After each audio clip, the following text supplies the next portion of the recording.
As a renowned Islamic scholar, transformational speaker, teacher, and mentor, Abdul Fattah Adeyemi has inspired countless lives with his insightful lectures and compassionate guidance. Connect with a community of like-minded individuals seeking knowledge and achieving greatness.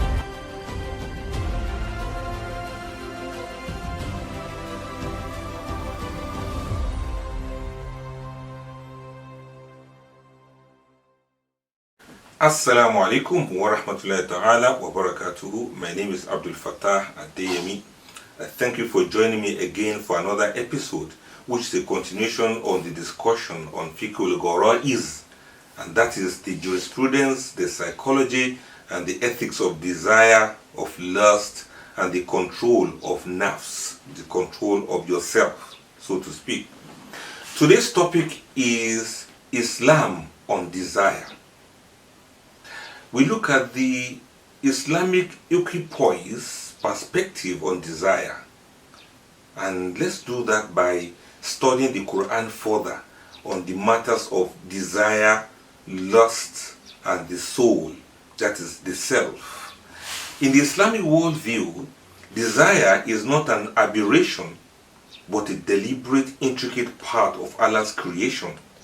It is a force infused with great wisdom. It possesses the potential for both great construction, that's imara, according to Quran chapter 11 verse 61, and a great destruction, that is fasad, according to Quran chapter 30 verse 41. As for imara, a verse of the Quran says, وَإِلَى ثَمُودَ أَخَاهُمْ صَالِحًا قَالَ يَا قَوْمِ اعْبُدُوا اللَّهَ مَا لَكُم مِّنْ إِلَٰهٍ غَيْرُهُ وَأَنشَأَكُم مِّنَ الْأَرْضِ وَاسْتَعْمَرَكُمْ فِيهَا فَاسْتَغْفِرُوهُ ثُمَّ تُوبُوا إِلَيْهِ إِنَّ رَبِّي قَرِيبٌ مُجِيبٌ. The aspect we want to use there is وَأَنشَأَكُم مِّنَ الْأَرْضِ وَاسْتَعْمَرَكُمْ فِيهَا. It's Allah that has created you from the earth, from the ground, from the soil. وَاسْتَعْمَرَكُمْ فِيهَا. And He has put you in charge of the earth. He has put you there so that you can propagate and maintain the earth. Then we look at the downside of this responsibility, and that is where Allah says, ظهر الفساد في البر والبحر بما كسبت أيدي الناس ليذيقهم بعض الذي عملوا لعلهم يرجعون.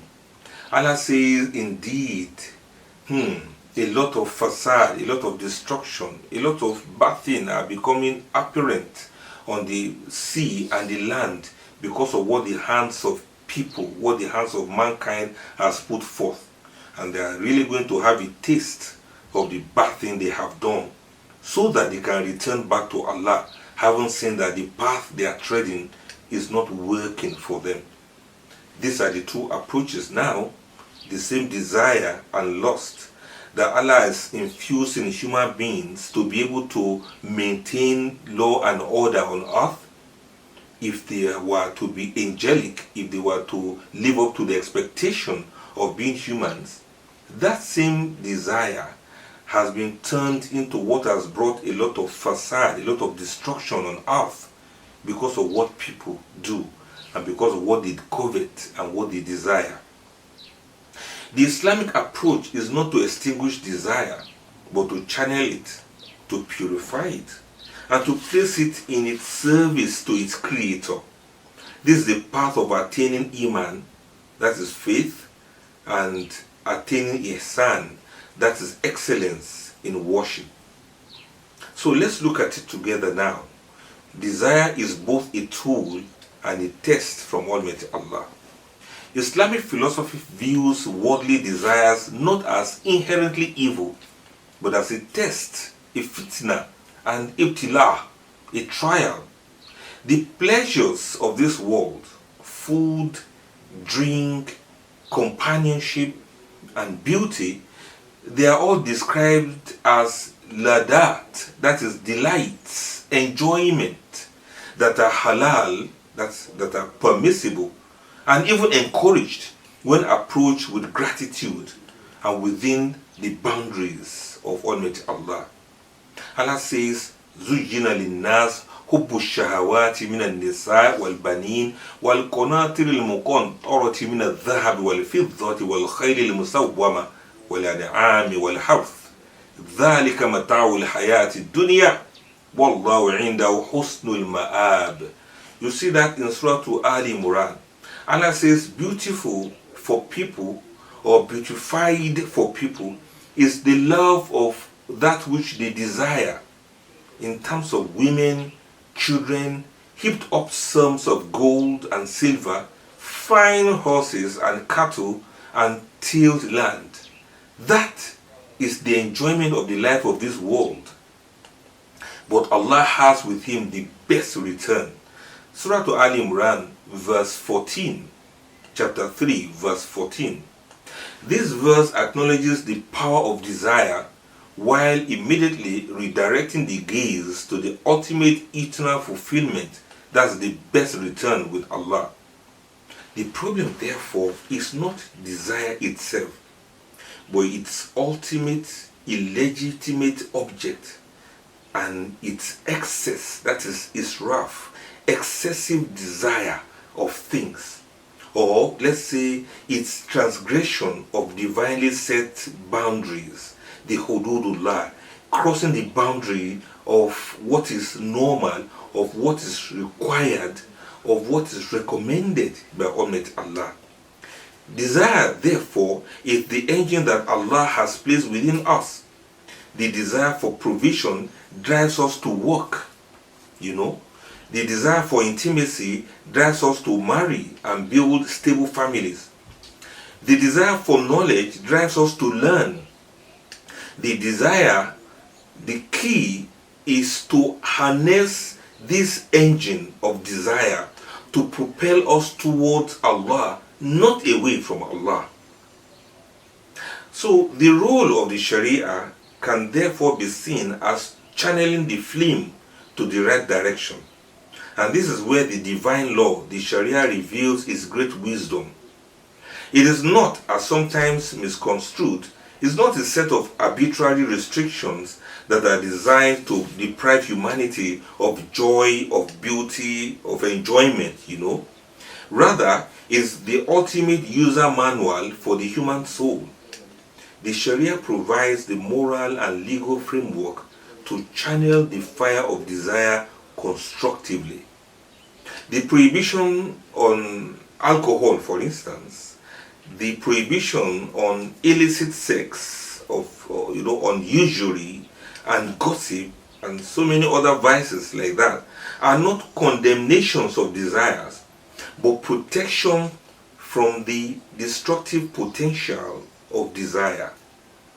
They are the fire guards that prevent the flame from raging out of control and from burning down the spiritual home of the individual and the social fabric of the community. Simultaneously, the Sharia encourages the fulfillment of desires through prescribed channels, like marriage for intimacy, for example. If you have desire for intimacy, then you get married and you can have your desires fulfilled as much as you want within the prescriptions of marriage, within the institution of marriage.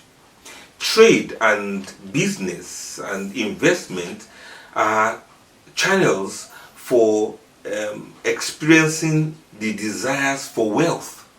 And then fasting is to cultivate gratitude and self-control. So it is not the desires per se, it is how we channel these desires that the Sharia is looking into.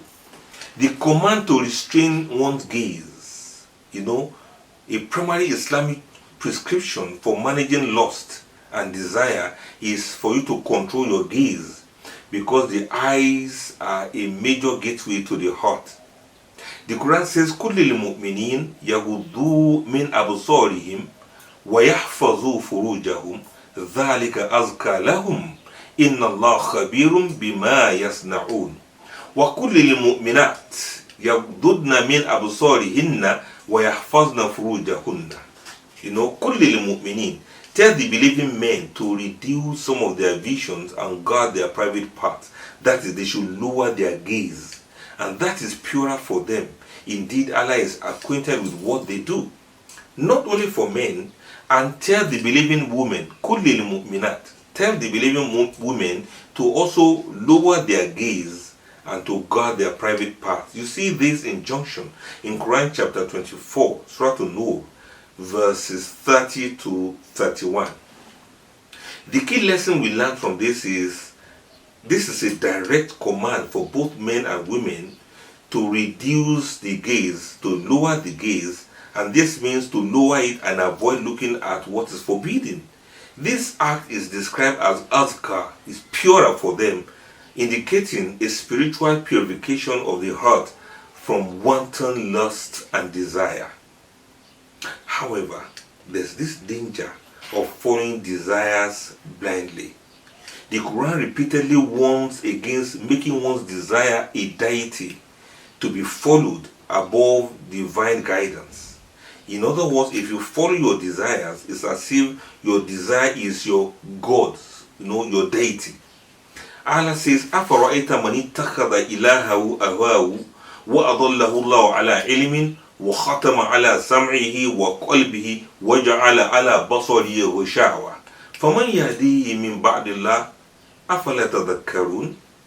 That means, have you seen the person who has taken his God, who has taken his own desire as his God, and Allah has sent him away, sent him astray due to the knowledge that he doesn't have, and Allah has set a seal upon his hearing and his heart, and Allah has put over his vision a veil.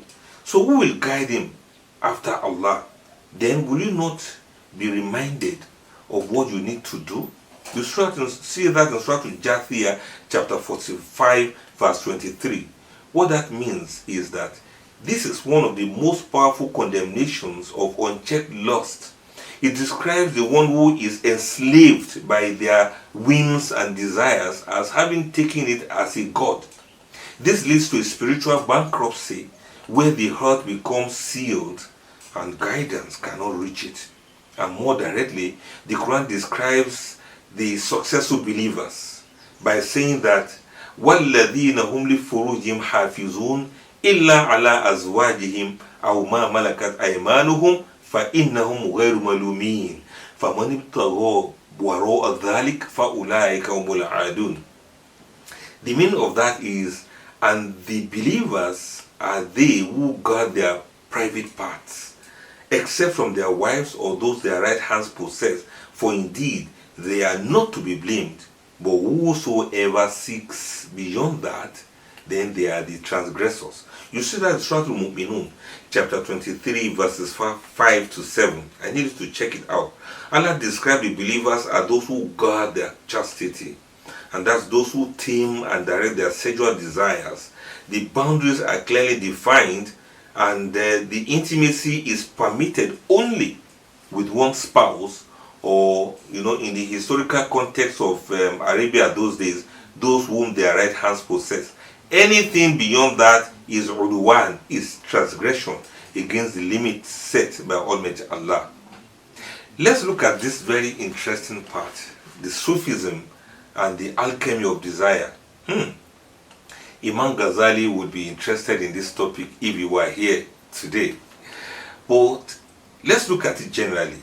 The Sufi tradition delves deepest into the internal conscience of transforming the desire.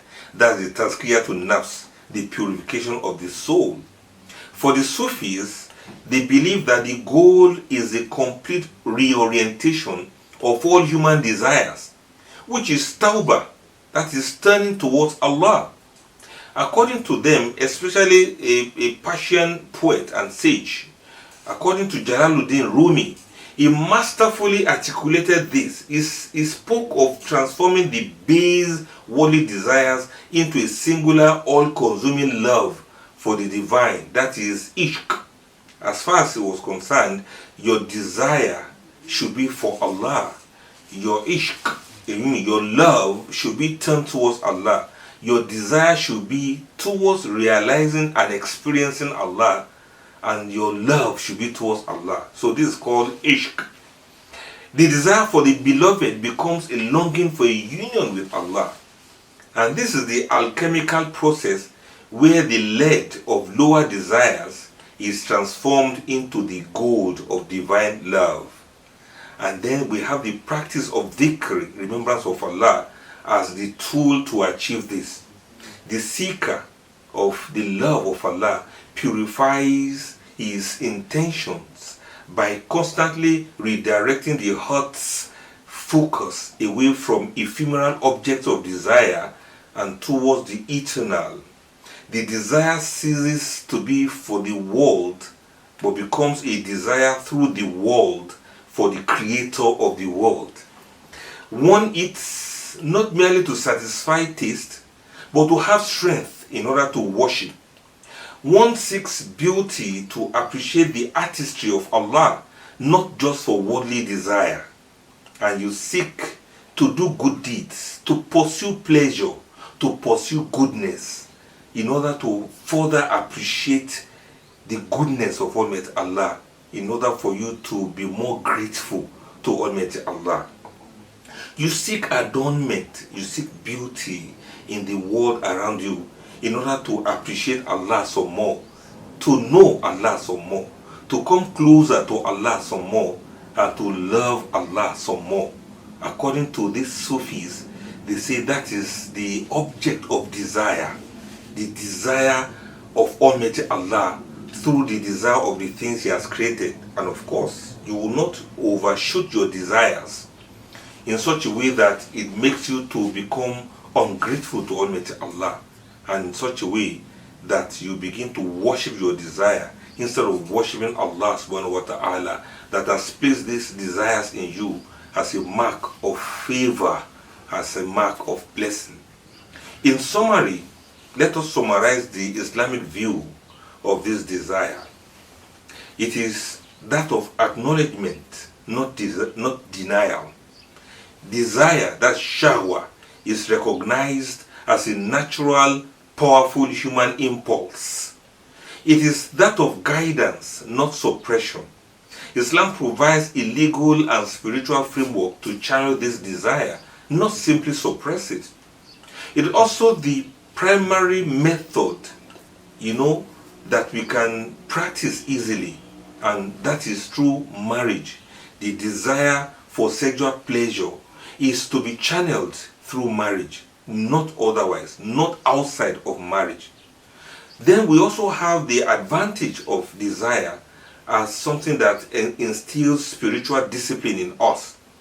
The practices like fasting and lowering the gaze are prescribed as spiritual exercises to build self-control, that is taqwa, and to purify the heart.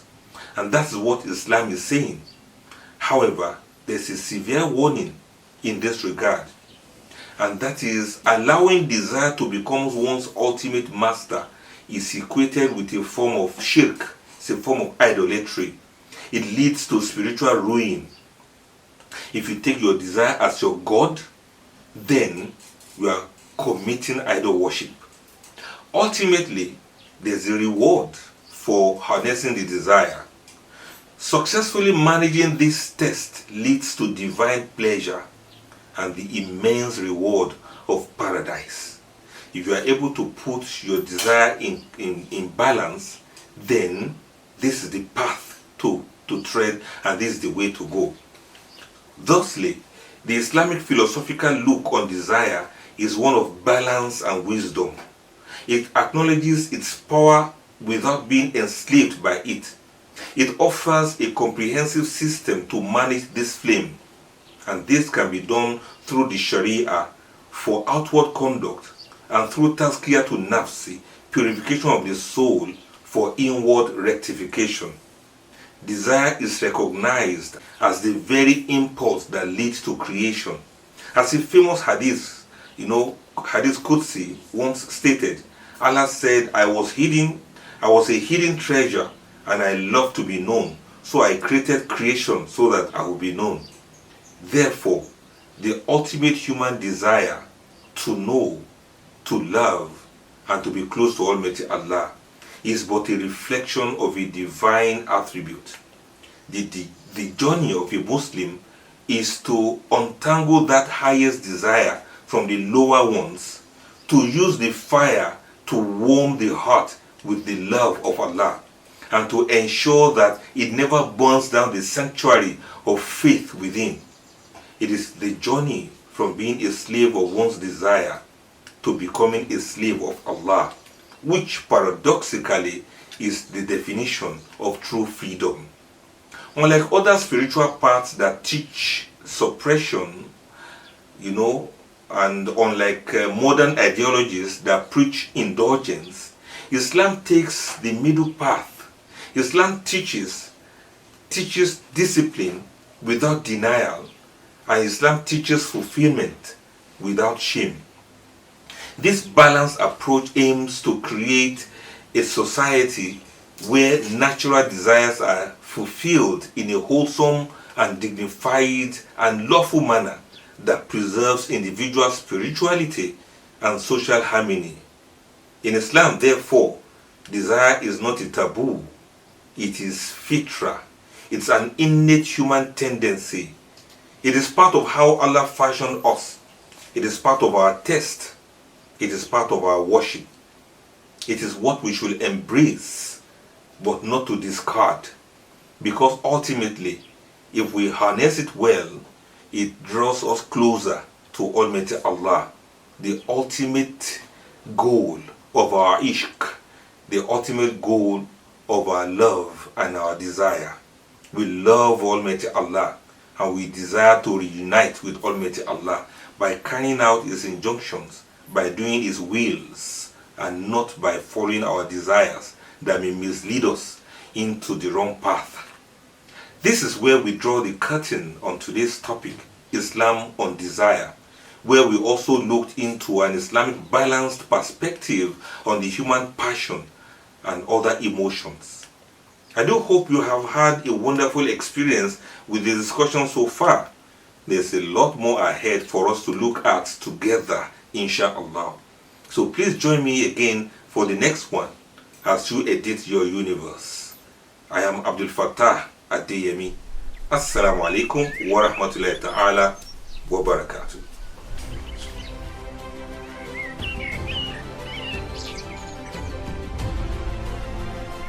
Acquire Abdul Fattah Adeyemi's soul-lifting handmade masterpieces and experience the divine beauty of Islamic artistry. Book counseling and therapy sessions to access a safe space to heal and thrive. Join the community. Transform your life. Edit your universe.